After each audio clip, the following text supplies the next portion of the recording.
Hello, hello, hello, greetings, salutations, and welcome once again, my dear scholars, to A Short from the Study, where I, Matsu Quinox, interdimensional omniversal librarian, read to you a short story or a short poem for your entertainment. Tonight, we have another tale from science fiction author Frederick Brown, this time about the possible first contact between man and Martian and the tragic consequences that befall in Earthmen Bearing Gifts. Darai sat alone in his room, meditating. From outside the door he caught a thought wave equivalent to a knock, and glancing at the door, he willed it to slide open. It opened. "Enter, my friend," he said. He could have projected the idea telepathically, but with only two persons present, speech was more polite. Ejon Key entered. "You are up late tonight, my leader," he said. "Yes, Key. Within an hour the Earth rocket is due to land, and I wish to see it. Yes, I know it will land 1,000 miles away, if their calculations are correct. Beyond the horizon.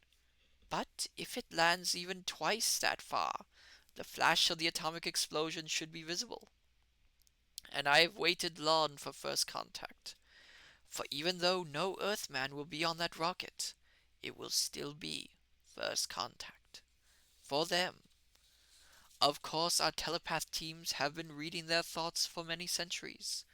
But this will be the first physical contact between Mars and Earth." Key made himself comfortable on one of the low chairs. "True," he said. "I have not followed recent reports too closely, though. Why are they using an atomic warhead? I know they suppose our planet is uninhabited, but still. They will watch the flash through their lunar telescopes and get what do they call it? A spectroscopic analysis. That will tell them more than they know now, or think they know. Much of it is erroneous, about the atmosphere of our planet, and the composition of its surface. It is, call it a sighting shot, Key. They'll be here in person within a few oppositions. And then Mars was holding out, waiting for Earth to come. What was left of Mars, that is. This one small city of about 900 beings. The civilization of Mars was older than that of Earth, but it was a dying one. This was what remained of it. One city, 900 people. They were waiting for Earth to make contact, for a selfish reason, and for an unselfish one. Martian civilization had developed in a quite different direction from that of Earth. It had developed no important knowledge of the physical sciences, no technology. But it had developed social sciences to the point where there had not been a single crime, let alone a war, on Mars for 50,000 years. And it had developed fully the parapsychological sciences of the mind, which Earth was just beginning to discover. Mars could teach Earth much. How to avoid crime and war to begin with. Beyond those simple things lay telepathy, telekinesis, and empathy.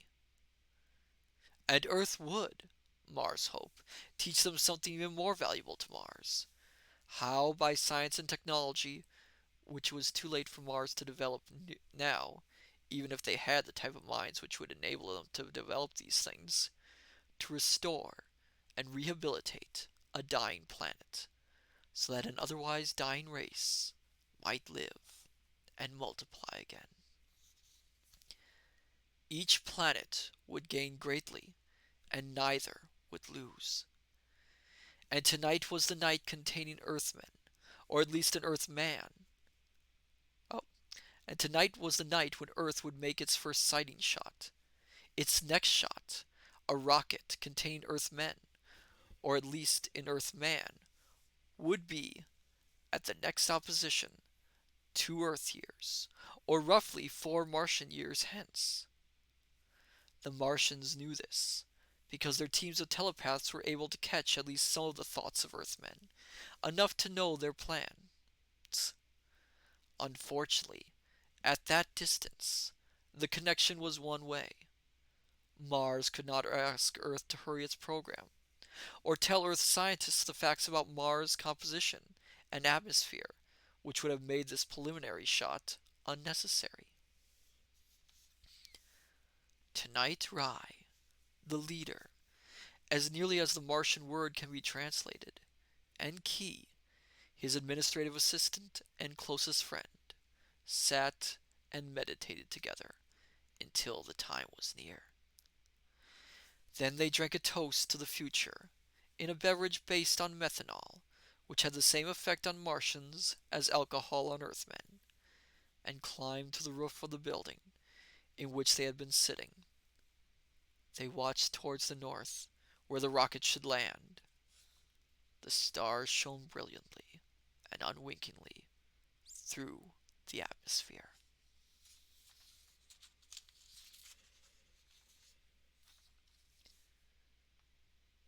In Observatory Number 1 on Earth's moon, Rog Everett, his eye at the mouthpiece of the spotter scope, said triumphantly, "There she blew, Willie! And now as soon as the films are developed, we'll know the score on that old planet Mars." He straightened up. There'd be no more to see now, and he and Willie Saner shook hands solemnly. It was a historical occasion. "Hope it didn't kill anybody. Any Martians, that is. That is. Rog, did it hit dead center in Citrus Major?" "Near as matters. I'd say it was maybe a 1,000 miles off, to the south, and that's damn close on a 50 million mile shot. Willie, do you really think there are any Martians?" Willie thought a second, and then said, "No."